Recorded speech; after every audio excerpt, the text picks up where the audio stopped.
नमस्कार दोस्तों, आप सभी का मैं अपने इस YouTube चैनल में बहुत-बहुत स्वागत करती हूँ। मैं हूँ शीला और आज हम अध्याय 1 संख्या पद्धति जिसे इंग्लिश में नंबर सिस्टम भी कहा जाता है, ये इसके बारे में पढ़ेंगे। संख्या पद्धति को पढ़ने से पहले हम संख्या रेखा, प्राकृतिक संख्या, पूर्ण संख्या, पूर्णांक, परिमेय संख्या, सम और विषम संख्या, भाज्य और अभाज्य संख्या, इन सभी के बारे में चर्चा कर लेते हैं और इसके बारे में हम रिवीजन कर लेते हैं। तो आइए शुरू करते हैं अपनी संख्या रेखा से। संख्या रेखा, संख्या रेखा किसे कहते हैं? ऐसी रेखा जिसमें संख्याओं को दिखाया जाता है, दर्शाया जाता है, उसी को संख्या रेखा कहते हैं। एक ऐसी रेखा जिसमें संख्याओं को दर्शाया जाता है, दिखाया जाता है, उसी को क्या कहते हैं? संख्या रेखा कहते हैं। जैसे मान लीजिए हमने ये क्या बनाई, एक संख्या रेखा बनाई। हमने क्या बनाई, ये एक संख्या रेखा बनाई और इस संख्या रेखा में हमने सभी संख्याओं को दर्शा दिया। जैसे 0, 1, 2, 3, 4, -1, -2, -3, ऐसे करते करते ये सब हमारे कहाँ तक जाएंगे? अनंत तक जाएंगे। और इसी रेखा को ही क्या कहा जाता है? संख्या रेखा। यानी कि वह रेखा वह रेखा वह रेखा जिस पर संख्याओं को दर्शाया जाए, वह रेखा जिस पर संख्याओं को दर्शाया जाता है, उसी को संख्या रेखा कहा जाता है। वह रेखा जिस पर संख्याओं को दर्शाया जाता है, उसे वह संख्या रेखा कहलाती है। ठीक है, समझ में आ गया ना? बहुत ही सिंपल है। फिर से एक बार हम समझ जाते हैं कि एक ऐसी रेखा जिस पे सभी संख्याओं को दर्शाया जाता है, चाहे वो प्राकृतिक संख्या हो, चाहे वो प्राकृतिक संख्या हो, पूर्ण संख्या हो, पूर्णांक हो, परिमेय संख्या हो, जितनी भी जो भी संख्याएं संख्या रेखा पे दर्शाई जाती हैं, उन सभी संख्याओं को क्या, वो उस रेखा को क्या कहा जाता है? संख्या रेखा कहा जाता है। अब आगे बढ़ते हैं हम। अब आगे आता है हमारा प्राकृतिक संख्या। प्राकृतिक संख्याएं प्राकृतिक संख्याएं किन्हें कहा जाता है? प्राकृतिक संख्या को इंग्लिश में नेचुरल नंबर्स भी कहा जाता है और नेचुरल नंबर्स को कैपिटल एन से दर्शाया जाता है। यानी प्राकृतिक संख्याओं को एन से दर्शाया जाता है। इसी नेचुरल नंबर का जो कैपिटल एन होता है नेचुरल का, इसी नेचुरल एन को ही हम प्राकृतिक संख्या कहते हैं। अब इसकी परिभाषा समझते हैं हम। प्राकृतिक संख्याएं किन्हें कहते हैं? वे संख्याएं जो एक से शुरू होती हैं, यानी 1, 2, 3, 4, 5, 6, ऐसे करते करते कहाँ तक जाती हूँ? अनंत तक जाती हूँ। वे संख्याएं जो एक से शुरू होकर अनंत तक जाती हैं, उन्हें संख्या रेखा। मान लीजिए हमने ये एक संख्या रेखा ली और संख्या रेखा को इंग्लिश में नंबर लाइन भी कहा जाता है। संख्या रेखा को इंग्लिश में क्या कहा जाता है? Number line. ठीक है, मान लीजिए हमने एक संख्या रेखा ली और इस संख्या रेखा पे हमको इन नंबरों को दर्शाना है। तो कैसे दिखाएंगे? ये हमारा 1 है, ये 2 है, ये 3 है, ये 4 है, ये 5, ऐसे करते करते हमारा कहाँ तक जाएगा? अनंत तक जाएगा। ठीक है, मान लीजिए हमने एक झोला ले लिया। इसी झोले में हमने सभी नेचुरल नंबर्स को रख दिया। तो हमने इस झोले में क्या किया? सभी नेचुरल नंबर्स को रख दिया। अब ये जो या 1, 2, 3, 4, ये सभी नंबर्स जो n कहलाते हैं, इसको क्या कहा जाता है? प्राकृतिक संख्याएं। क्या कहला जाता है? प्राकृतिक संख्याएं। अब हम आगे बढ़ते हैं। आगे आता है हमारा पूर्ण संख्याएं। पूर्ण संख्याएं किन्हें कहा जाता है? पूर्ण संख्याओं को इंग्लिश में होल नंबर्स कहा जाता है।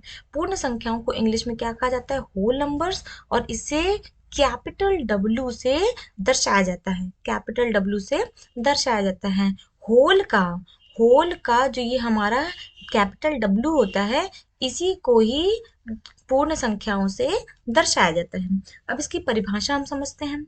वे सभी नंबर जो 0 से शुरू होते हैं, यानी 0, 1, 2, 3, 4, 5, 6 करते करते अनंत तक जाएं, यानी वे सभी संख्याएं जो 0 से शुरू होकर अनंत तक जाती हैं, उन सभी संख्याओं को क्या कहा जाता है? पूर्ण संख्याएं। उन सभी संख्याओं को क्या कहा जाता है? पूर्ण संख्याएं। अब आप ध्यान से देखिए, तो जो झोला हमने पीछे लिया था, इसमें हमने सब नेचुरल नंबर्स डाले थे, 1, 2, 3, 4, 5, 6, यानी करते करते अनंत तक। इसी में अगर हमने 0 ऐड कर दिया तो ये क्या बन जाएगा? हमारा होल नंबर बन जाएगा। क्या बन जाएगा? हमारा होल नंबर। यानी जो संख्या रेखा हमने पीछे खींची थी उस संख्या रेखा पे ये हमारी क्या है? हमारी संख्या रेखा। इस संख्या रेखा पे हम जीरो एक से चल रहे थे, 1 2 3 4 ऐसे अनंत तक। तो ये सब हमारे क्या थे? ये सब हमारे प्राकृतिक संख्याएं थी। अगर इसी हम आगे बढ़ रहे थे, दाईं तरफ बढ़ रहे थे, तो हमारे नंबर्स क्या है? ये संख्याएं क्या है? प्राकृतिक संख्याएं। इन्हीं प्राकृतिक संख्याओं में अगर हमने जीरो भी जोड़ दिया, अगर हमने जीरो भी जोड़ दिया, तब ये क्या कहलाएंगी? तब ये हो जाएगी हमारी पूर्ण संख्याएं। क्या कहलाएंगी? हमारी पूर्ण संख्याएं। अब आप देख सकते हैं कि जितनी भी प्राकृतिक संख्याएं हैं वे सभी प्राकृतिक संख्याएं पूर्ण संख्याएं भी होती हैं। जितने भी प्राकृतिक संख्या हैं वे पूर्ण संख्याएं हैं। लेकिन जीरो इकलौता ऐसा संख्या है, इकलौती ऐसी संख्या है जो प्राकृतिक संख्या नहीं है, जो क्या है? हमारी पूर्ण संख्या।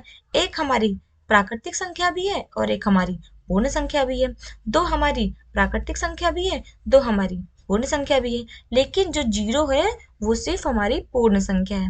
ठीक है, समझ में आ गया ना? सिंपल था। अब आगे बढ़ते हैं। नेक्स्ट है हमारा पूर्णांक।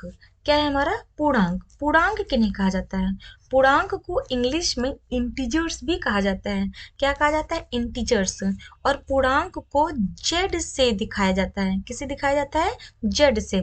अब चूंकि इंटीजर्स तो आई से शुरू होता है, तो हम इसे जेड से क्यों रिप्रेजेंट करते हैं? क्योंकि जो पूर्णांक जो जेड है, जेड हमारा जर्मन शब्द, जेड हमारा जर्मन शब्द जहलीन, जहलीन एक जर्मन शब्द है जिसका मतलब होता है गिनना। जिसका मतलब क्या होता है? गिनना। तो जहलीन एक जर्मन शब्द है जिसका मतलब होता है गिनना। जहलीन के ही जो जेड होता है, इसी जेड से ही हम पूर्णांक को दिखाते हैं, इसी जेड से ही हम पूर्णांक को दर्शाते हैं। ठीक है, समझ में आ गया ना? यानी जेड अगर कहीं भी आए तो जेड का मतलब होता है पूर्णांक। अब पूर्णांक की परिभाषा समझते हैं। तो पूर्णांक किसे कहा जाता है? तो जो संख्या रेखा हमने बनाई थी, संख्या रेखा पे ये हमारी क्या है? ये हमारी संख्या रेखा है। तो इस संख्या रेखा पे अगर आप, हमने प्राकृतिक संख्याएं समझ ली थी, 1 2 3 4, और अगर जीरो जोड़ देते हैं तो ये हमारी क्या बन जाती है? पूर्ण संख्याएं। जीरो से अगर हम दाईं तरफ बढ़ते हैं तो ये हमारा धनात्मक दिशा होती है, यानी कि पॉजिटिव दिशा होती है। ये हमारा क्या होता है? धनात्मक दिशा यानी पॉजिटिव। और जीरो से अगर हम बाईं तरफ बढ़ते हैं तो ये हमारा ऋणात्मक दिशा होती है, यानी कि नेगेटिव, यानी कि नेगेटिव। तो नेगेटिव यानी कि ये भी एक, ये दो, लेकिन ये नेगेटिव, -1 -2 -3 -4 करते करते अनंत तक। और यहाँ जब दाएं तरफ बढ़ेंगे तो जीरो से आगे करते करते हमारा पॉजिटिव आएगा, यानी कि धनात्मक दिशा बढ़ता है। ठीक है। और पूर्णांक की परिभाषा होती है कि जितनी भी धनात्मक संख्याएं हैं और जितनी भी ऋणात्मक संख्याएं हैं, अगर हम इनको एक झोले में भर देते हैं, अगर हम इनको एक झोले में भर देते हैं, यानी 0 1 2 3 4 -1 -2 -3, इन सभी को अनंत तक अगर इन सभी को हम झोले में भर देते हैं तो इन सभी संख्याओं को क्या कहा जाता है? पूर्णांक यानी इंटीजर्स कहा जाता है। फिर से एक बार हम समझते हैं। जितने भी पॉजिटिव नंबर्स और नेगेटिव नंबर्स हैं, जितने भी हमारे पॉजिटिव नंबर्स और नेगेटिव नंबर्स हैं, इन सभी नंबर्स को एक साथ अगर हम लिख दें, एक साथ हम एक झोले में डाल दें, तो ये सभी नंबर्स क्या कहलाते हैं? हमारे पूर्णांक कहलाते हैं। जितने भी धनात्मक नंबर्स और ऋणात्मक नंबर्स, इन सभी नंबर्स को क्या कहा जाता है? हमारा पूर्णांक। आज के लिए बस इतना ही। अगर आपको मेरी वीडियो अच्छी लगी हो तो प्लीज़ लाइक और सब्सक्राइब ज़रूर करिएगा। धन्यवाद।